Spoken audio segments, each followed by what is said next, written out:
सिद्धाणं नमो आयर्याणं नमो वज्रायाणं नमो लोये सव्वसाहुणं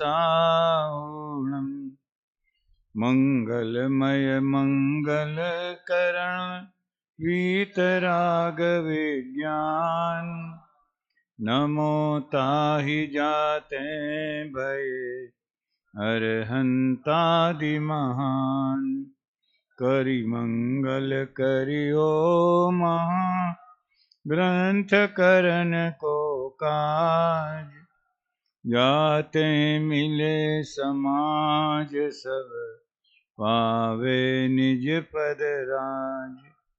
इस भव के सब दुखनि को कारण मिथ्या भाव ताको सत्यानाश करिए मोक्ष उपाय।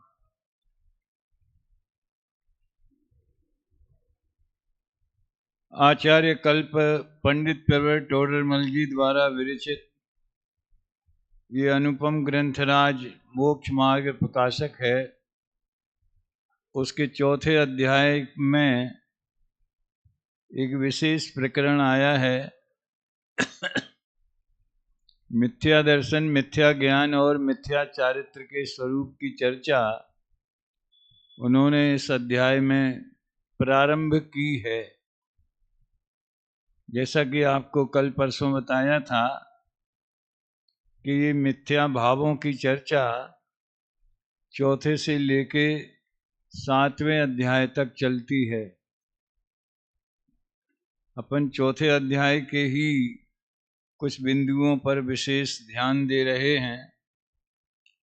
कल अपन ने ये प्रकरण प्रारंभ किया था पेज नंबर 78 पर कि प्रयोजन भूत और अप्रयोजन भूत पदार्थ कौन हैं। ये प्रश्न क्यों उठा, इस प्रश्न की पीछे की कहानी क्या है, कल इसकी चर्चा हो गई थी कि जब हमें 7 तत्वों का श्रद्धान करने को कहा गया है तो उसमें जीव और अजीव में तो सारे लोकालोक के सभी पदार्थ आ ही गए। तो ये तो बड़ा असंभव सा काम हो गया। पहले हम जीव अजीव सब पदार्थों को जानें, फिर उनका श्रद्धान करें, फिर सम्यक दर्शन हो। तो केवल ज्ञान तो पहले हो ही जाएगा जब जीव अजीव को जानना होगा। तो बिना केवल ज्ञान के कैसे जानेंगे। इसका समाधान ये किया गया कि भैया केवल ज्ञान में जैसे लोकालोक के समस्त पदार्थ जाने जाते हैं वैसा जानने की बात नहीं है।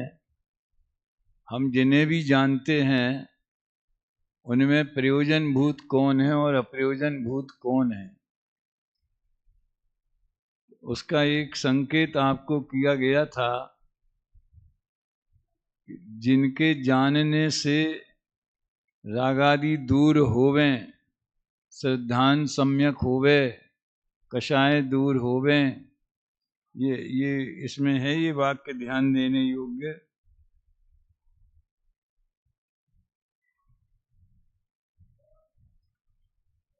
बहुत अच्छा इसमें ये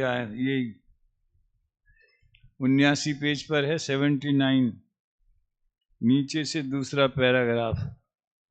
तथा जिन विशेषों सहित जीव अजीव का यथार्थ श्रद्धान करने से या न करने से स्वपर का श्रद्धान हो या न हो, रागादि दूर करने का श्रद्धान हो या न हो, उन विशेषों सहित जीव अजीव पदार्थ अप्रयोजन भूत जान, यानी जिससे हमारे मोक्ष मार्ग में असर पड़ता हो उस दृष्टि से पदार्थों को जानना प्रयोजन भूत है, और जिससे असर नहीं पड़ता हो उसको जानने की कोई जरूरत नहीं है। जानने में आ जाएं तो ठीक, लेकिन अपन सुनो आध्यात्मिक दृष्टि से एक और बात करते, उन्हें जानने का लोभ भी नहीं होना चाहिए। क्या? अब ये विषय थोड़ा अलग ट्रैक पर चला जाएगा, लेकिन आज सारी दुनिया विषय लुब्धता और गेय लुब्धता, इन दो से बहुत परेशान है। ये अखबारों में भी आता है, सब लोग आजकल जो ये लोग होते हैं ना, जो मोटिवेशनल लोग भाषण देते हैं, सब कैसा करना चाहिए, आर्ट ऑफ लिविंग, फलाना दिखाना। आजकल आप अपने मोबाइल के घंटे तय करें, ज़्यादा समय मोबाइल पर न बिताएं। तो ये मोबाइल की बीमारी है काय के लिए? कौन से इंद्रिय की विषय का इसमें तृप्ति होती है बताओ? 5 इंद्रियों में छूने में मजा आता, उसकी गंध अच्छी होती है, हैं? आप ये कह सकते हो उसमें हम कोई सिनेमा विनेमा देखते हैं या कोई अपनी रुचि के कुछ भी देखते हैं, तो वो नेत्र इंद्रिय के विषय की पूर्ति होती है। इतना आप कोई गाने सुनते हैं, लेकिन वो तो मेरे समझ से बहुत कम लोग यूज करते हैं। प्रायः तो यूट्यूब है, व्हाट्सएप है, सोशल मीडिया है, ये काय के लिए है? ये गेय लुब्धता शांत करने के लिए है। सिमंदर पूजा का वो आपको प्रकरण याद होगा, जल के छंद में है ना, हे ज्ञान पयो निधि सीमंदर, यह ज्ञान प्रतीक समर्पित है, हो शांत गेय निष्ठा मेरी। यानी अप्रयोजन भूत पदार्थों का जिनसे हमें कोई मतलब नहीं है, कहाँ किसकी सरकार बन रही है, किसकी कितनी सीटें आई हैं, किसकी कितनी आएंगी, मीडिया में तो ये बहुत बड़ा उद्योग है। वे टीवी चैनलों पर बैठते हैं 4-5 लोग, बहुत अच्छी अच्छी तत्व चर्चा करते हैं और यही विश्लेषण करते रहते हैं। अब महाराष्ट्र में घोषित हो जाए, इनकी इतनी संभावना है, इतनी इतनी संभावना है। तो मेरे कहने का आशय ये है कि प्रयोजन भूत क्या है, ये इसके ऊपर का पैराग्राफ है। पदार्थ तो सब जीव अजीव में गर्भित हैं, परंतु उन जीव अजीवों के विशेष बहुत हैं। विशेष माने उनकी पर्यायें। गुणों को भी विशेष कहते हैं, पर्यायों को भी विशेष कहते हैं। उनमें से जिन विशेषों सहित जीव अजीव का यथार्थ श्रद्धान करने से स्वपर का श्रद्धान हो, रागादि दूर करने का श्रद्धान हो, उनसे सुख उत्पन्न हो, और अयथार्थ श्रद्धान करने से उल्टा हो, स्वपर का श्रद्धान नहीं हो, हैं, रागादि दूर करने का श्रद्धान नहीं हो, दुख उत्पन्न हो, उन विशेषों सहित जीव जीव का जानना प्रयोजन भूत है। ये बात बहुत अच्छी तरह से हमारे चिंतन में शामिल होनी चाहिए। अब देखो, जीव का जानना कौन से विशेषों सहित प्रयोजन भूत है? जीव के मुख्य कौन से विशेष, कौन से भेद, कौन सी पर्याय हैं? कोई बता सकता है? जीव के कौन से भेदों को जानना प्रयोजन भूत है? किसी भी एंगल से आप उत्तर दे सकते हैं। क्यों अंबरलाल? देखो, मैं आपकी समस्या हल कर देता हूं। वैसे तो ये 7 तत्व ये सब जीव के ही विशेष हैं, इनको जानना प्रयोजन भूत है। दूसरा एक और शैली है, बहिरातम अंतर आत्म परमात्म जीव त्रिधा है, देह जीव को एक गिने बहिरातम तत्व मुधा है। फिर थोड़ा सा वर्णन किया और बाद में बहिरातमता हे जान तजी, अंतर आत्म हुजे, परमात्म को ध्याय निरंतर जो नित्य आनंद पूजे। आप लोगों को अच्छा लगेगा सुन करके समय सार की शैली का ही परमात्म प्रकाश ग्रंथ है और बड़ा सरल है। समय सार की टीका में और विश्लेषण में तो गहराई बहुत है, उसमें सरलता और आध्यात्मिक रस बहुत है, प्रेरणा है। उसकी शुरुआत ही यहाँ से हुई है। हे प्रभाकर भट्ट, तुम इस जीव को बहिरात्मा, अंतरात्मा और परमात्मा ऐसा 3 भेदों वाला जानो। और समय सार क्या बोलता है कि जो प्रमत्त नहीं है, अप्रमत्त नहीं है, एक ज्ञायक भाव है, वो जीव है, वो शुद्धात्मा है, उसे तुम जानो। तो काय के लिए जानो, उसे क्यों जानो, उसका उत्तर ये परमात्म प्रकाश देता है। समय सार में भी है, क्या उत्तर है कि अनादि से नहीं जाना तो बहिरात्मा है और हमें परमात्मा बनना है। ये छोटी छोटी सी बातें हैं, इनका आप लोगों को क्यों प्रश्न उठा करके अंदर में समाधान होना चाहिए। आत्मा परमात्मा वाला पाठ तो पढ़ा है? सभी ने पढ़ा है ना प्रवेशिका में। तो उसमें अंत में एक प्रश्न है कि परमात्मा किसे कहते हैं, परमात्मा कैसे बनते हैं। फिर एक प्रश्न उठाया कि परमात्मा क्यों बनना चाहिए। जब उनने कहा कि अंतरात्मा पना बहिरात्मा पना छोड़ें तो अंतरात्मा बने, फिर परमात्मा बने। तो अंतरात्मा क्यों बनना चाहिए, ये तो ठीक है परमात्मा बनने के लिए। परमात्मा क्यों बनना है, क्योंकि परमात्मा ही पूर्ण सुखी है। सच्चा सुख, पूर्ण सुख और शाश्वत सुख, ये 3 पॉइंट नोट करो। कौन कौन से? अनंत भगवान के या सिद्ध भगवान के जो सुख है, जो कि हमारा लक्ष्य है, हमारा साध्य है। क्योंकि संक्षेप में तो 6 ढाला में कह दिया कि क्या है वो, जे त्रिभुवन में जीव अनंत, सुख चाहे दुख ते भयवंत, ताते दुखहारी सुखकार, कहें सीख गुरु करुणाधार। अब वो सुख है कैसा? खाने पीने वाला, मजा मौज करने वाला, घूमने फिरने वाला, खेलने कूदने वाला, नाचने गाने वाला, इंद्रियों के विषय सेवन करने वाला, कौन सा सुख? और अनंत भगवान को या सिद्ध भगवान को जो सुख है वो कौन सा सुख है? सबसे पहला विशेषण है उस सुख का, सच्चा सुख है। यानी इंद्रिय विषयों वाला सुख तो झूठा है, वो दुख है। उसमें सुख जैसा आभास भ्रांति से होता है। अज्ञान में ये कल्पना खड़ी होती है कि ये 5 इंद्रिय के विषय मेरे लिए सुखदायक हैं।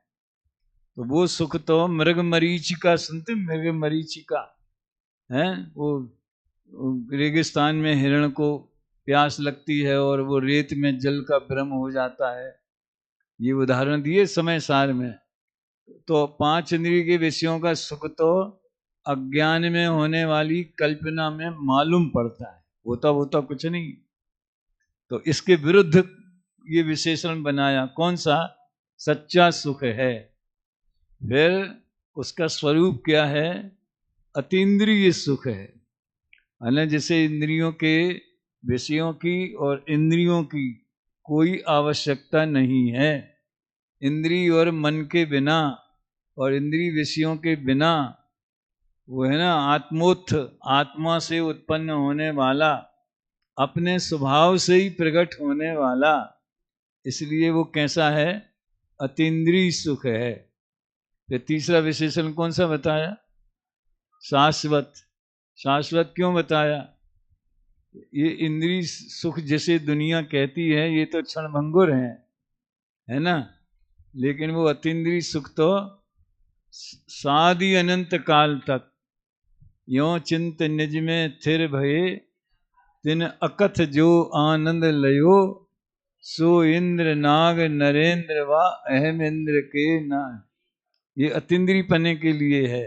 ये सच्चे सुख के लिए है और वो शाश्वत के लिए रही है अनंतानंत काल यथा तथा शिव परिणय। तो इस तरह से परमात्मा क्यों बनना, बहिरात्मा पना क्यों छोड़ना, क्योंकि बहिरात्मा पना दुख का कारण है। और अंतरात्मा क्यों होना, अंतरात्मा होने से मोक्ष मार्ग प्रारंभ होता है, सुखी होने का मार्ग प्रारंभ होता है। और परमात्मा क्यों बनना, क्योंकि हमें सुखी होना है। ये सारे कथा कहानी उसके लिए है। इसमें एक प्रकरण में आज पढ़ के ही बताना चाहता हूं। कल एक पैरा पढ़ा था 78 पेज पे। ये दुख दूर करने में आपा पर का ज्ञान अवश्य होना चाहिए। एक प्रश्न उठाया था कल, प्रयोजन भूत तत्वों को जानना प्रयोजन भूत क्यों है, अथवा ये 7 तत्व जो हैं जीवादि प्रयोजन भूत तत्व, इनके साथ में प्रयोजन भूत विशेषण क्यों लगाया गया, उसका ये है। ये सुनो, ये स्वयं के अभ्यास के लिए तो अनिवार्य है ही, लेकिन आप कल को पाठशाला में पढ़ाएंगे, बच्चों को पढ़ाएंगे, या फिर आप भी इसी लाइन में पढ़ने पढ़ाने की लाइन में आएंगे, तो उसका प्रस्तुतिकरण कैसा होना चाहिए। तो प्रयोजन भूत शब्द बोलते हैं तो प्रयोजन सबसे पहले सुनिश्चित होना चाहिए, और ये बार बार याद दिलाना चाहिए। सुखी होना हमारा प्रयोजन है। क्या है हमारा प्रयोजन? सुखी होना है। अब थोड़ा सा कल इशारा किया था कि जितने भी काम हम वर्तमान में करते, पापी पाप करता है तो दुखी होने के लिए नहीं करता। हिंसा, झूठ, चोरी, कुशील, परिग्रह, हत्या, किसी की माल लूटना, ये करना, बेईमानी, छल, प्रपंच, कपट, क्रोध, मान, माया, लोभ, ये सब उसमें उसे सुख का आभास होता है।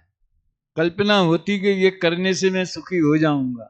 इसका वर्णन 3 अध्याय में बहुत किया है। कषायों से होने वाला दुख है और जीव वो कषाय करके सुखी होना चाहता है। ऐसे अच्छे बोल हैं उसमें, वो हम वहां ले चुके 2.5 दीप में। तो कहने का आशय ये है कि सुखी होना हमारा प्रयोजन है, और सुखी होने के लिए 7 तत्वों को जानना जरूरी है। अब पहले 2 तत्व आ गए कि अपने को पहचाने बिना अपना दुख दूर नहीं हो सकता, और पर को नहीं पहचाने तो क्या करेंगे, उसे अपना मानेंगे। हम मानते पर को अपना, मानते कि नहीं मानते? आप लोग मानते किसी को पर को अपना? हम तो नहीं मानते हैं। पर को अपना नहीं मानते माने अपने दोस्त को दोस्त समझते हैं। खुद हम वो हैं ऐसा कहाँ मानते। माँ बाप को माँ बाप मानते हैं। हम अपने को ही अपना जानते हैं ना। कौन है अपन? जिसका जो नाम है वही तो अपन है कि नहीं? इसी में तो पर में अपनापन हो गया। वास्तव में जब पर पदार्थों का ये शब्द कभी आवे तो एकमात्र ये शरीर पहले नंबर पे ख्याल में आना चाहिए। पर को अपना मानना माने शरीर को अपना मानना। अपना मानना ऐसा भी बोलते हैं, और ये मैं हूं ऐसा भी बोलते। तन उपजत अपनी उपज जान, तन नसत आपको। ये शरीर में रोग आया तो मेरे में रोग आया, शरीर काला तो मैं काला, शरीर गोरा तो मैं गोरा, शरीर दुबला तो मैं दुबला। यानी सारी शरीर की अवस्थाओं में ही, और मेरा जन्म। अब उस लाइन पे जाने में समय लगेगा, नहीं तो लोगों को जन्मदिन की कितनी वो होती है खुशी। और अपने जो तत्व रुचि वाले लोग तो ज्यादा आडंबर नहीं करते मेरी ख्याल से। नहीं तो बाकी लोग तो सैकड़ों हजारों लोगों को बुलाएंगे, पार्टी करेंगे, ये करेंगे। हाँ, अपने व्हाट्सएप पे जरूर जन्मदिन का अच्छा बढ़िया, चाहे जब महोत्सव आ जाता है, फलाने मित्र को जन्मदिन की हार्दिक बधाई, तो लाइन लग जाती है सवे से। हाँ, जिसका भी जन्मदिन हो है। तो ये खुशी की बात है कि शर्म की बात है? जन्म लेना गौरव की बात है कि शर्म की बात है। जैन धर्म तो जन्म मरण का अभाव करने वाला धर्म है। इसी के लिए जैन धर्म की देशना है तीर्थंकरों की कि जीव जन्म मरण के दुखों से मुक्त होवें और सच्चा सुख प्राप्त करें। लेकिन अपने इसको तो भूल जाते हैं। तो मैं तो कभी कभी बहुत नीरेस्ट लोग होते हैं ना, तो उनको केवल इतना लिख देता हूँ, जन्म मरण से रहित अजन्मे जन्म दिवस का क्या अभिनंदन। अब तुम सोचो जन्म दिवस का क्या अभिनंदन दिया जाए। तो ये बीमारी मूल से मिटना चाहिए। समझ में? तो मनाएं कि नहीं मनाएं? मानो पहले कि ये शरीर का संयोग को जन्म कहते हैं और इसमें ये हमारे लिए कोई खुशी की बात नहीं। पूजा करते हैं तो जल चढ़ाते हैं तो सबसे पहला क्या संकल्प करते हैं? जंजरा मृत्यु विनशनाय जलम। लोग जन्मदिन की खुशी में भगवान की पूजा करने गए और वहाँ जल चढ़ाया और फिर बाद में बड़े भक्ति भाव से बोला, हे प्रभु जन्म जरा मृत्यु विनाशनाय जलम संसार ताप विनाशनाय चंदनम। समझ में आया है ना? तो अब इन दोनों का कोई लिंक है, कोई मेल है, ये ख्याल में नहीं रहता। मैं क्रिया की बात नहीं करता, मैं अभिप्राय की बात करता हूँ। समझ में आया ना? अभिप्राय मतलब हमें फील तो होना चाहिए, मान्यता तो हमारी होना चाहिए कि कैसे भी समझ लो पुण्य के उदय से मनुष्य पर्याय मिली, जैन कुल मिला, इतना तो खुशी की बात है। जन्म लेना भले अच्छी बात नहीं है, लेकिन मनुष्य पर्याय मिल गई, जैन कुल मिल गया, जिनवाणी मिल गई, ये समागम मिल गया, इसकी प्रसन्नता है। और अब जो हुआ सो हुआ है। पिछली कथा, हम तो प्रभु से यही प्रार्थना करें कि जिस तरह आप जन्म मरण से मुक्त हो गए, हम भी हो जाएं। हो मेरी ऐसी दशा जैसी। इतनी जो अपन कामनाएं करते हैं भक्ति में, पूजा में, इसमें कोई जन्मदिन के महोत्सव का या उत्सव का कोई जगह बैठती है? फिट बैठती है मामला है? सोचो आप सब। तो खैर ठीक है। तो ये पर में अहंकार ममकार करेंगे, अपने को नहीं जानेंगे तो शरीर को अपना मानेंगे, तो शरीर शारीरिक सुख की ही चिंता करेंगे। ऐसा ना हो, इसलिए जीव अजीव को जानना जरूरी। तो जीव अजीव को जानना क्यों जरूरी है, इसका उत्तर 78 पेज पे दूसरे पैराग्राफ में दिया। यहां आ रहा है क्या? है?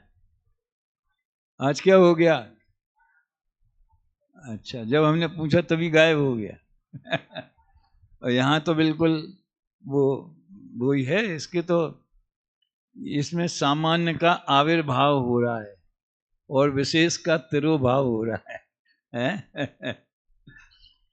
इसी तरह देखो आप, और भी नीचे है, यदि लक्षण आदि द्वारा जीव अजीव की पहचान हो, आ गया ना, तो अपनी और पर की भिन्नता भाषित हो। आप लोगों को क्या लिखा है उसका सारांश समझ लो, ख्याल में आना चाहिए। मतलब इस पैराग्राफ का हेडिंग बनाने को कहा जाए तो आप क्या हेडिंग बनाओगे कि जीव अजीव को जानना क्यों आवश्यक है, ये। और तो ऊपर वाले पैराग्राफ में तो जीव अजीव को नहीं जानने में क्या हानि है, समझ में आया ना? फिर उसके नीचे, यदि लक्षण आदि द्वारा जीव अजीव की पहचान हो तो अपनी और पर की भिन्नता भाषित हो, इसलिए जीव अजीव को जानना। तो जीव अजीव को जानने का प्रयोजन क्या है? हमने क्या प्रश्न उठाया था कि 7 तत्वों को जानने का क्या प्रयोजन है? उसका उत्तर पूरा 78 पेज पर अभी चल रहा है। तो क्या क्या प्रयोजन है? स्वपर भेद विज्ञान। और स्वपर भेद विज्ञान करेंगे तो स्व का हित करेंगे और पर से दूर हटेंगे, पर से अपने को भिन्न जानेंगे। सिंपल बात है। और उसी से वीतरागता प्रकट होएगी। मूल जैन धर्म में तो कहने को तो एक ही शब्द में जैन धर्म आ सकता है, 3 भुवन में सार वीतराग विज्ञानता। और वीतराग विज्ञान तो कोई समझाने के लिए कैसे प्रकट होती है, तो भेद विज्ञान भी ले लिया और सम्यक दर्शन भी ले लिया, इस तरह से। और अब आश्रव को जानने का क्या प्रयोजन है? और नीचे का पैराग्राफ देखिए, दुख का कारण तो कर्म बंधन है और उसका कारण मिथ्यात्वादी आश्रव है।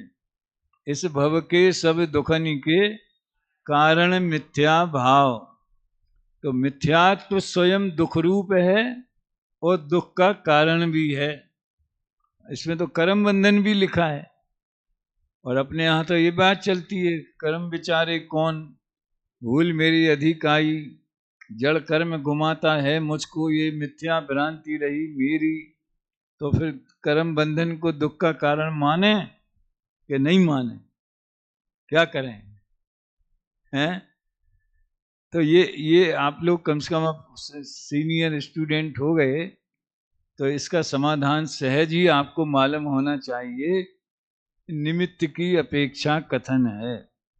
जैसे किसी आदमी को रस्सियों से बांधा या कैदी को जंजीरों से बांध दिया, उसको हथकड़ी लगा दी, बेड़ियां पहना दी पाँव में, और वो दुखी है, तो वास्तव में वो काय से दुखी? असल में तो वो जो अपराध उसने किया है उससे वो दुखी है। ये बेड़ियां क्यों आई, उसको जेल में क्यों रखा गया? अपराध के कारण।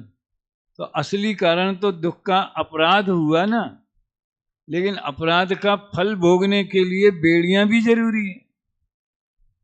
आप कल्पना करो ऐसे अपराधियों की, कोर्ट में अपराध सिद्ध हो गया और फिर मजिस्ट्रेट ने कह दिया ये बेड़ियां से थोड़ी दुखी होगा, वो तो अपराध से खुद ही दुखी है, इसलिए अब उसको जेल की सजा सुनाने की क्या जरूरत है? ऐसा हो सकता है? तो अपराध सिद्ध हो जाएगा तो बेड़ियां में जकड़ना या जेल की सजा देना ये तो अनिवार्य है ही है। तो जो कर्मों का जो बंधन है जीव के साथ में, वो तो बेड़ियों जैसा है, हैं? और जो समझ लो बाकी मिथ्यात्वादी आश्रव भी बता दिया, यदि इनको न पहचाने, ध्यान दीजिए जरा इधर, इनको न पहचाने माने किन को? दुख में निमित्त कारण कर्म बंधन है और उसका मूल कारण मिथ्यात्वादी आश्रम है। अब वो मिथ्यात, अवृति, प्रमाद, कषाय, योग आदि में सब आ गए। इनको भी पहचानना है। कैसे पहचानना है? पहचान का क्या मतलब होता है?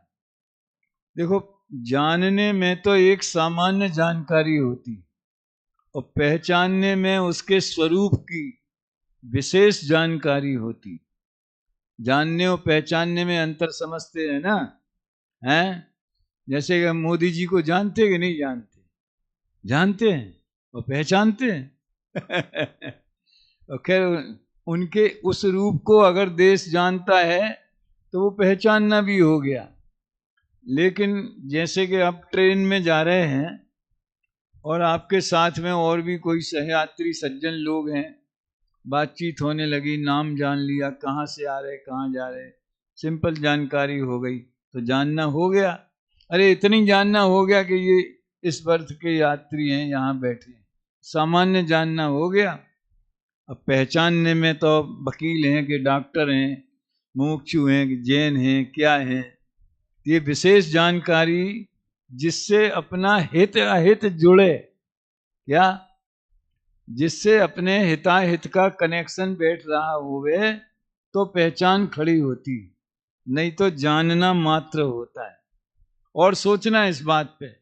तो आश्रव को इसलिए जानना कि अगर आश्रव को नहीं पहचानेंगे तो उसका अभाव कैसे करेंगे। कल भी मैंने आपको इशारा किया था, ये चर्चा कौन सा पाठ है वो, यही 7 तत्व वाला वितरा विज्ञान पाठमाला में जो 7 तत्व वाला पाठ है, इसी आधार पर उसमें लिखा गया है उसमें एक पैराग्राफ में एक एक लाइन में लिखा है, इसमें एक एक छोटे छोटे पैराग्राफ में है। दुख का कारण कर्म बंधन है, उसे नहीं जाने तो उससे मुक्त होने का उपाय नहीं करें तो जीव दुखी ही रहेगा। और कर्म बंधन क्यों है? क्योंकि मोह राग द्वेष आदि भाव बंधन हुआ। क्यों भाई, पीछे कोई समस्या है क्या आप लोगों को? हाँ, यही जो दो छात्र हैं, अगर समस्या हो तो आप बाहर जा सकते हैं, ये क्लास है। जिनको कोई अरुचि हो रही हो, तकलीफ हो रही हो, वे कृपया बाहर जाके अपना मन बहला सकते। नहीं तो हम उसको उनको बुलाएंगे जो यहाँ के जो हैं प्रिंसिपल या इंचार्ज, उनसे निवेदन करेंगे। बात समझ में आई? सीधे सीधे अपनी अध्यात्म की चर्चा चलती है, और अगर उसमें भी आपको रस नहीं है तो क्या मतलब है? अभी तो प्रश्न पूछेंगे, अभी ध्यान देना आप लोग हैं। जो लोग आपस में संपर्क कर रहे थे एक दूसरे से तो बैठे हैं बगल में, तो भी एक दूसरे का स्पर्श करते हुए धक्का मुक्की करते हो ऐसा। तो ये हर एक तत्व का इसमें विश्लेषण है। आश्रव का अभाव करना संवर है। मैं तो हर पॉइंट में क्या गहराई है वो बताने का उद्देश्य है। यद्यपि कुछ लोगों ने ही इसको पढ़ा है, बाकी लोगों ने नहीं पढ़ा है, ऐसा पहले ही दिन आपने बताया था। लेकिन इसका परिचय होगा अगर आपको, तो जब पढ़ोगे आपके कोर्स में आएगा या स्वाध्याय करोगे तो उसका रस कोई अलग ही प्रकार का होगा। ये क्यों बोला मैंने? आश्रव का अभाव करना सो संवर है। अब ये तो पराश्रित परिभाषा हुई ना, नेगेटिव हुआ ना, कि आश्रव का अभाव संवर है। असल में क्या है? तो असल में अध्यात्म से भेद विज्ञान ही संवर है। समय सार का संवर अधिकार है, वो उसमें भेद विज्ञान का ही अभिनंदन किया गया है, ज्ञान ज्योति को नमस्कार किया है। तो भेद विज्ञान होने पर आश्रवों का रुकना प्रारंभ हो जाता है, आश्रम निरोध। तो अस्थि से बोलें पॉजिटिव तो भेद विज्ञान संवर है, और नास्ति से बोलें तो आश्रव का अभाव संवर है। अब ध्यान रखना, अभी 5 मिनट बाद ही पूछूंगा मैं पीछे वालों से, ख्याल में आया ना? और कथनचित किंचित कर्म बंध का अभाव करना, उसका नाम निर्जरा है। ये कर्मों की तरफ से है ये सब बात। हम लोग तो जब पढ़ते पढ़ाते थे जब यहीं पे, तो एक कर्ज वाले किसान का उदाहरण देते थे। एक किसान के घर में बेटा पैदा हुआ। अब किसान कोई वो समझ लो उसने खेती के लिए कर्ज ले रखा।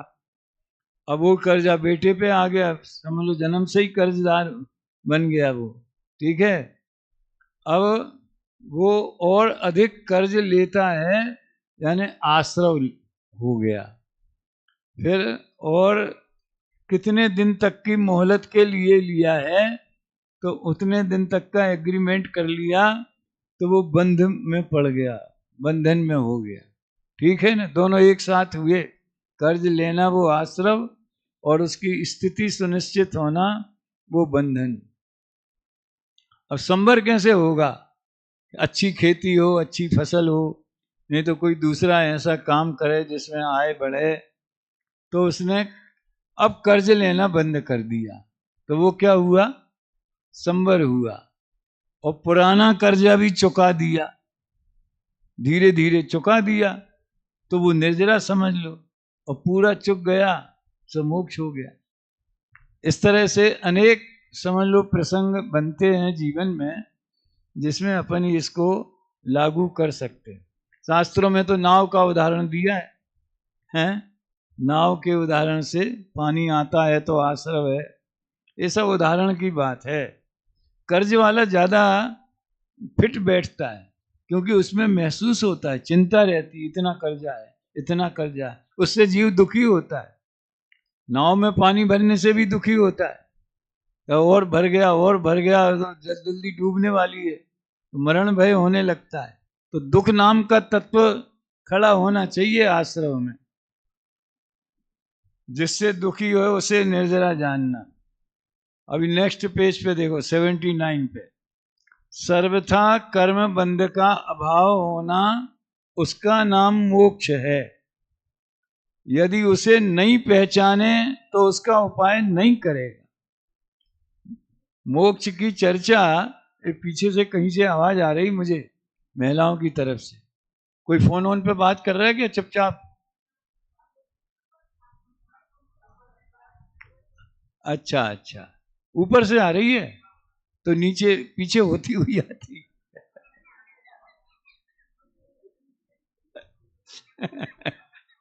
चलो ठीक है, मुझे भ्रम हो गया, क्षमा करना। मैं ये कह रहा हूं, सुनो, कि अन्य दर्शनों में भी मोक्ष की बहुत कल्पनाएं हैं, मोक्ष मार्ग की भी कल्पना है। मोक्ष में होता क्या है? बौद्ध लोग तो कहते हैं कि जो ज्ञान से मुक्ति हो जाना, जैन धर्म भी कहता है ज्ञान से मुक्ति, और बौद्ध भी कहते हैं ज्ञान से मुक्ति।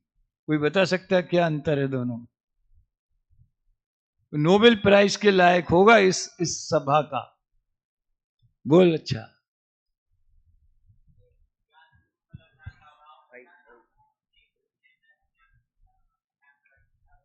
वाह यार, तुमने तो सिक्सर मार दिया। ताली बजाओ, सही बात है।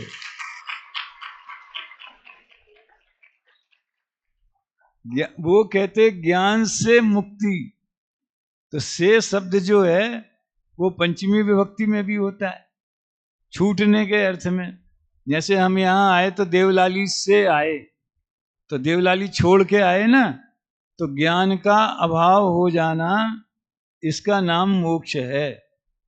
चेत तो जीव ही नष्ट हो जाएगा। और जैन धर्म कहता है ज्ञान से मुक्ति। अब यहां से में कारक बदल गया। कौन सा कारक लग गया? कौन सी विभक्ति लगेगी? तृतीया है। और वो समय सार का कर्ता कर्म अधिकार। अज्ञान ही बंध का कारण है और ज्ञान ही मोक्ष का कारण है। उस ज्ञान में ध्यान देना, इस शास्त्र ज्ञान वाले ज्ञान की बात नहीं है, उसमें सम्यक दर्शन और चारित्र भी शामिल है। यानी अनुभूति स्वरूप जो ज्ञान है, जिसकी चर्चा कल सुबह के व्याख्यान में आएगी, तो अनुभूति स्वरूप जो ज्ञान है वो भेद विज्ञान मुक्ति का कारण है। तो वो कहते, कोई कहता है कि वहाँ ये लोग समझ लो क्या है, ये वैशेषिक लोग जो है ना, आप तो परीक्षा में जिनकी चर्चा है, तो एक तो होते अनुपाय सिद्ध और एक होते हैं उपाय सिद्ध।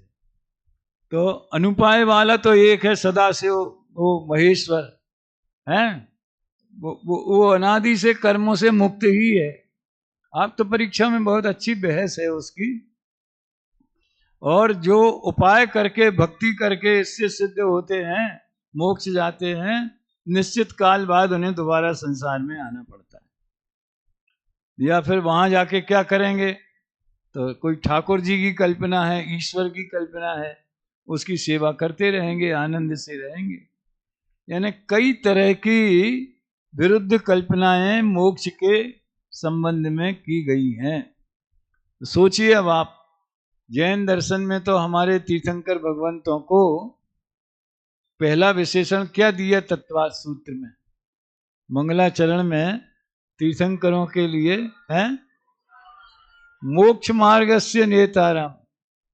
एक बात का और विश्लेषण कर सकते हैं आप, आप्त के जो 3 गुण हैं, मोक्ष हितोपदेशीपना यानी मोक्ष मार्ग के नेता, और ज्ञात भेदताराम कर्मभूवृताम यानी वीतरागता, और ज्ञातारम विश्व तत्वानाम सर्वज्ञता। तो भव्य जीवों के लिए, पब्लिक के लिए लाभदायक सीधा डायरेक्ट गुण कौन सा है? हितोपदेशीपना। इसके लिए उन्हें मोक्ष मार्ग का नेता कहा गया। और नेता कोई आजकल के नेता जैसा इस अर्थ में नहीं है, मतलब वो सन्मार्ग में प्रेरित करने वाले नेता हैं, सन्मार्ग बताने वाले नेता हैं, ठीक है। उनकी सर्वज्ञता का तो लाभ उन्हें मिलता है, यानी ज्ञान का आवरण खत्म हो गया, आवरण वाला दुख खत्म हो गया। वीतरागता का लाभ उन्हें मिलता है, वे वीतरागी और सर्वज्ञ होने से सुखी हैं, हितोपदेशी होने से सुखी नहीं है। अगर हितोपदेशी होने से सुखी होते तो सिद्ध भगवान तो सुखी नहीं होते, क्योंकि वो तो हितोपदेशी नहीं होते। और सभी केवली तीर्थंकर तो नहीं होते, समझ में आया ना। तो जिनकी वाणी नहीं खिरती है वे हितोपदेशी नहीं होंगे, तो वे सुखी नहीं होंगे। तो वीतरागता और सर्वज्ञता उनके लिए और हितोपदेशी पना हमारे लिए। इच्छा के बिना ही वाणी सहज ही खिरती है। ये सब बातें इस पंक्ति में से हैं कि मोक्ष का स्वरूप जानना इसलिए जरूरी है। और सुबह मैंने थोड़ा संकेत कर भी दिया था कि जहाँ अगर परीक्षा खत्म होती है तो जहाँ एक भी आकुलता नहीं है, एकमात्र आकुलता, अरे आप लोगों की तो बात छोड़ो, हम तो समझ लो 18-19 साल की उम्र से प्रवचन करते, जब से सोनगढ़ जाना शुरू किया उसके 2 साल बाद से बाहर जाने लगे थे। और पहले अभ्यास करते थे, डायरी बनाते थे, नोट्स बनाते थे, समझ में आया ना। और ये भी लिखते थे कि कौन सा उदाहरण देना है, क्या करना है, फिर भले वो आए चाहे न आए लिखें, कुछ और आता कुछ और था। तो उस दौर से गुजरे। अब कोई कभी भी कोई टेंशन नहीं होता, कोई कहेगा साहब आपको ये विषय जो हमारे प्रिय विषय हैं, अभ्यस्त विषय, तो कभी कोई समस्या नहीं आती, पहले बता देना चाहिए था, हमें तैयारी करना पड़ेगी, अब वो समस्या नहीं आती। तो भी जिस दिन कोई कार्यक्रम पूरा होता है, जैसे 10 लक्षण के दिन आखिरी प्रवचन हो गया ना, तो वैसे ही महसूस होता है जैसे किसी छात्र की आखिरी पेपर परीक्षा पूरी हो गई हो। अब उसका क्या लेना देना, काय की आकुलता थी। प्रवचन में तो अपन को एक तरह से विशुद्धि बढ़ती है, आनंद आता है, तत्व का रस बढ़ता है, हैं? तो वो तो अच्छी बात है ना। तो भी जब वो पूरा हो जाता है प्रोग्राम तो ऐसा लगता है चलो निर्भर हो गए हो। बोलो ये स्थिति है। यानी मोक्ष सुख कैसा होगा, लोक में एक आकुलता समाप्त तो हो जाए क्षण भर के लिए सही, तो बाकी अब और भी तो बहुत सी 10 खड़ी हैं, तो भी एक समाप्त हो जाए तो जैसा निराकुल सुख होता है, तो जहां एक भी आकुलता नहीं, कहाँ, अनंत दशा में, सिद्ध अवस्था में, और अनंत काल तक निराकुल रहना है, तो उस सुख की आप कल्पना करो, उससे मोक्ष को पहचानो। अगर वो तत्व आ जाएगा, कोशिश करेंगे पूरे 7 तत्व का अपन कवर कर ले रहे हैं। तो मोक्ष तत्व में लिखा है 7वें अधिकार में, क्या लिखा है कि स्वर्ग से भी अनंत गुना सुख मोक्ष में है, ऐसा जानता है। तो नहीं है, ये गलत बात है कि नहीं है? अरे लेकिन स्वर्ग में सुख होवे तो उससे अनंत गुने सुख का गुणाकार करो। या स्वर्ग में सुख है ही नहीं है तो फिर गुणाकार करने का क्या मतलब है? तो टोडरमल जी शिष्य ने पूछा कि आप कैसे जानते हो? बोले दोनों की एक जाति मानता है ना, स्वर्ग सुख की जाति में और मोक्ष सुख की जाति में जीव को फर्क समझ में नहीं आता। इससे जानते हैं कि स्वर्ग सुख को ही मोक्ष, थोड़ा और ज्यादा पुण्य कर लिया और ऊंचे स्वर्ग में चले गए, और बहुत ज्यादा पुरुषार्थ कर लिया तो मोक्ष चले गए। उसे स्वर्ग के पुरुषार्थ में, मोक्ष के पुरुषार्थ में, स्वर्ग के स्वरूप में, मोक्ष के स्वरूप में कोई अंतर भाषित नहीं होता। ये सब इसकी व्याख्या चल रही है 79 पेज पे। कर्म बंध का अभाव होना उसका नाम मोक्ष है। यदि उसे नहीं पहचाने तो उसका उपाय नहीं करे तो संसार में कर्म बंध से उत्पन्न दुखों को ही सहे। ये कौन सा प्रकरण चल रहा है अभी? बोलो भैया पीछे। जो चला गया क्या वो? हाँ यार, तो वो तो दिख नहीं रहा है? मन बहलाने गया होगा बाहर, है? कौन बताएगा? अच्छा, ये कौन सा प्रकरण चल रहा है? हाथ ऊंचा करो जो बताए। हाँ हाँ, पीछे जिसने हाथ ऊंचा किया, हाँ बोलो। क्या वाक्य पूरा बोलो ना। आप श्रोता में हो कि शास्त्री में हो? और इसे कोई सही कर सकता है इधर से, तुम लोगों में से? वाक्य पूरा करना, उत्तर तो उसने दे दिया। हाँ भाई बोल तुम। बोलो, तुम ही बोलो। सात तत्वों को जानना प्रयोजन भूत क्यों है, ये प्रकरण हमने आपा पर वाले पैराग्राफ से लेकर के यहाँ तक कहा, और बीच में और भी जो स्पष्टीकरण करना था वो किया। अभी एक अत्यंत मार्मिक बात जो है वो सुनने लायक, समझने लायक। क्या? शास्त्रादि द्वारा कदाचित उन्हें जाने। ये है टोडरमल जी की खूबी। वैसे आश्रय तत्व का क्या स्वरूप है, उसे जानना क्यों जरूरी है, ये बातें आपको तो एक सामान्य वक्ता भी लिख देगा, सामान्य लेखक भी लिख देगा। लेकिन ये जो बिंदु है, ये टोडरमल जी के मौलिक चिंतन का प्रमाण है। क्या? शास्त्रादि द्वारा, आदि क्यों लगाया? उपदेश से, स्वयं पढ़ के उन्हें जाने। वो भी हमेशा जानने, सभी लोग जान लेते हैं ऐसा नहीं, कोई जीव जानता है? किसको जानने की बात है? शास्त्रादि द्वारा किसको जानने की बात है? सात तत्वों को। परंतु ऐसे ही हैं, ऐसी प्रतीति न आई तो जानने से क्या होगा, इसलिए उनका श्रद्धान कार्यकारी है। देखो उनकी गद्य शैली में कितना सुगठित और व्यवस्थित है। शुरुआत किया था ये पाठ जब, तो अतत्व श्रद्धान से बात उठाई थी, मिथ्या श्रद्धान की बात शुरू की थी, तो अतत्व श्रद्धान से बात उठाई थी। अब वो वहां श्रद्धान सभ्य, अभी तत्व क्या है, तत्व, ये सात तत्वों का जानना क्यों जरूरी है, नहीं जानेंगे तो क्या हानि है, ये सब बता दिया। अब श्रद्धान क्यों जरूरी है? कि देखो जानना तो जैसे भी होता है ना, जानना पहचानना।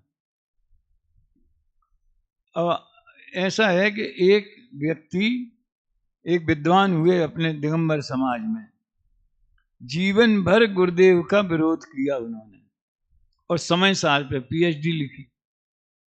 अब सोचो आप, जिसने समय सार पे पीएचडी की हो, उसने समय सार को कितनी गहराई से पढ़ा होगा, हैं? तो भी उसको गुरुदेव का मर्म, गुरुदेव जो समय सार समझाते हैं वो समझ में नहीं आया, वो उनका विरोध करता रहा। ऐसे बहुत से लोग हैं, अजैन लोग भी, जैन धर्म के विषयों पे पीएचडी कर लिया। वो होता है जानना। समझ में आया ना? तो जैन ग्रंथ पढ़ लिए, और धवला जी है, फलाना है, ढिकाना है, समय सार है, ये सब ग्रंथ पढ़ के और उसको असेंबल करके, ये विषय उधर इनने कहा है, उधर इनने ऐसा कहा है, उधर इनने, मैं पढ़ी वो पीएचडी, उनमें लिखा कुंद कुंद ने यहाँ इस अधिकार में पुण्य और पाप को हे बताया है, लेकिन वो खुद नहीं मानते कि पुण्य और पाप हे। फर्क समझ में आया ज्ञान और श्रद्धान में? यानी जिनवाणी में ऐसा कहा है, समय सार में पुण्य और पाप दोनों को कुशील कहा है, दोनों को बंध का कारण कहा है, लेकिन अंदर में मान्यता वही है कि ये कैसे हो सकता है, हैं? भले निश्चय से नहीं तो व्यवहार से सही, मोक्ष का कारण तो है ही है। ये है, ये ध्यान देने लायक है। इसलिए उनका श्रद्धान कार्यकारी है। अब श्रद्धान का स्वरूप भी इसमें बता दिया। कौन से शब्द का प्रयोग किया श्रद्धान के लिए? मैंने पहले ही दिन बोला था शायद, श्रद्धान के लिए टोडरमल जी प्रतीति शब्द का प्रयोग करते हैं। वो यहाँ फिर से आ गया, ऐसे ही है, ऐसी प्रतीति न आई। यानी जानने के साथ साथ अंदर में अभिप्राय, जिसको अपन कहते हैं श्रद्धा का गुण, जो श्रद्धा का परिणमन है, उसमें जैसे अपन मैं मनुष्य ही हूं, त्रियंच नहीं, ऐसी प्रतीति निरंतर बनी रहती कि नहीं बनी रहती? ये है श्रद्धान, है कि आश्रव दुख रूप ही है, मैं शुद्ध चैतन्य रूप ही हूं, मैं देहादि रूप नहीं हूं। इस तरह से ये प्रतीति, तो इसलिए उनका श्रद्धान करना कार्यकारी है। अभी बताया था जानना कार्यकारी है, और अब पहचानना अथवा श्रद्धान करना कार्यकारी। इसका मतलब तो समझते होंगे आप, क्या होता है इसका मतलब? कौन बताएगा? कार्यकारी शब्द का अर्थ कोई बताएगा? क्या बताए? तुम बताओ भैया, क्या नाम? गणधर? जो कार्य कर रहा हो, कार्य प्रवक्त हो, कार्यकारी, कार्य करने वाला, ठीक है ना? अब कार्य कौन सा इस प्रसंग में? सात तत्वों को, प्रयोजनभूत सात तत्वों को है? जानना, प्रयोजनभूत सात तत्वों को जानना। शाबाश, यही है, प्रयोजनभूत तत्वों को जानना, अथवा यूं कहो सम्यक दर्शन। यहाँ जो अपना मुख्य है केंद्र बिंदु, सम्यक दर्शन, बात वही है। ऐसे जीवादि तत्वों का सत्य श्रद्धान करने पर ही दुख होने का अभाव रूप प्रयोजन की सिद्धि होती। उनने कार्य भी बता दिया, दुख का अभाव ये प्रयोजन है, इसलिए जीवादि पदार्थ हैं वे ही प्रयोजन भूत जानना। फिर इसमें पुण्य पाप वाले भेद क्यों किए? अभी तक तो पुण्य पाप का नाम नहीं आया, अब पुण्य पाप की भी चर्चा करते। इनके विशेष भेद पुण्य पाप आदि रूप हैं। इनके सात तत्वों में आश्रव के और बंध के हैं, उनका भी श्रद्धान प्रयोजन भूत है। देखो पुण्य की श्रद्धा, लोग जो है श्रद्धा शब्द को बड़ा गलत अर्थों में समझते हैं। जैसे कि श्रद्धा के लिए मानते कि नहीं मानते। कोई कहे कि आपसे पूछे कि आप पद्मावती क्षेत्रपाल को मानते हैं, तो उसका क्या अर्थ है? उसका दुनिया किस अर्थ में मानना समझती है? कि उनकी पूजा से लाभ होता है, उन्हें, वे हमारे लिए इष्ट हैं, उन्हें मानना चाहिए, पूजा करना चाहिए, भक्ति करनी चाहिए, इसको वो मानना समझते हैं। और अपन कहें मानते हैं, हम मानते ना, क्या मानते? तो जैसे हैं वैसे मानते हैं, समझ में आया ना? वो उस गति के जीव हैं, देव गति के हैं, वो क्या बोलते, भवनवासी हैं, फलाने हैं, ये हैं, ये मानते हैं। और क्या मानते हैं? कि वे पूज्य नहीं है, ये मानते हैं। ये भी तो मानना हुआ। पूज्य तो 5 परमेष्ठी होते हैं, ये मानते हैं। लेकिन हमें समझ लो किसी की निंदा भी नहीं करना चाहिए, ऐसा भी मानते हैं। तो उस मानने के साथ में और कितने फैक्ट जुड़े हुए हैं, ये भी जानना आवश्यक है। आप लोगों को आकुलता तो नहीं हो रही? आज मुझे ऑर्डर मिला है कि आपको 5:20 तक चलाना है। मैसेज आया है, तो मैंने सोचा कि मैं आप लोगों से पूछूंगा कि मुझे 5:20 तक की परमिशन है, ऐसा बोलें, और 5:20 तक चलाने का ऑर्डर है। इन दोनों में क्या फर्क है? इन दोनों में कोई फर्क है कि नहीं है? परमिशन है माने मैंने कहा हो यार थोड़ा टाइम बढ़ाओ यार, विषय हमारा ज्यादा चलेगा। उन्होंने कहा चलो ठीक है, आज आप 5:20 तक। नहीं, ऐसा नहीं, परमिशन नहीं ली मैंने, उनने ही मैसेज दिया है मैनेजमेंट की तरफ से। इसलिए आपको 5 मिनट और झेलना तो पड़ेगा, कम से कम झेल रहे कि नहीं? अच्छा बराबर है। झेलने के भी 2 अर्थ होते हैं, गंधर देव भी भगवान की वाणी झेलते हैं और एक मुसीबत झेल रहे हैं जैसे, ऐसा। तो जिसको, जिसकी जैसी रुचि होगी उसकी वैसी परिणति होगी। देखो यहाँ अपन पूरा करते हैं, ये प्रकरण पूरा हो जाएगा। क्यों भेद किए? सुनो, पुण्य और पाप भी सात तत्व के साथ में क्यों एडिशनल जोड़े गए? आश्रव दो प्रकार का, पुण्य आश्रव और पाप आश्रव, ऐसा क्यों जोड़ा गया? लिखा है सामान्य से विशेष बलवान है। असल में क्या है, दुनिया में तो पुण्य पाप का ही खेल दिखता है। अनुकूल संयोग है या संयोग का वियोग है, प्रतिकूल संयोग है, कोई हंस रहा है, कोई रो रहा है, किसी के घर में कोई ना काहू घर पुत्र जायो, ऐसा एक छंद भी आता है।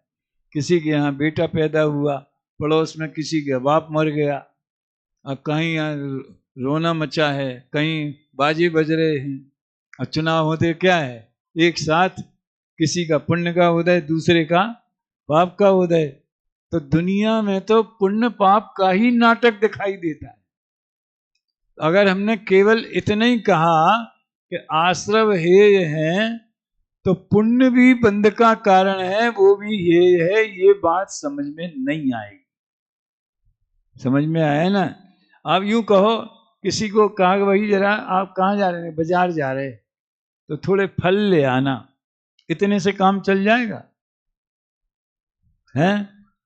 तो 6 तरह के फल आते हैं अपने लायक, तो ये तो पूछेगा ना कौन से फल लावें, तो उनका नाम तो बताना पड़ेगा। तो इसलिए सामान्य से विशेष बलवान है। हम तो जब यहाँ पढ़ाते भी थे और मैनेजर भी थे, तो कोई हमारे एक वो थे, महाराष्ट्र के थे, अधिष्ठाता जी राव जी भाई, विद्यार्थी लोग ऐसा करते हैं, विद्यार्थी लोग ऐसा करते हैं। तो मैं उनसे कहता था, मैं सामान्य शिकायतों पर कोई एक्शन नहीं ले सकता, आप तो ये बताओ किस विद्यार्थी ने और क्या गलती की, तो उसका इलाज होगा।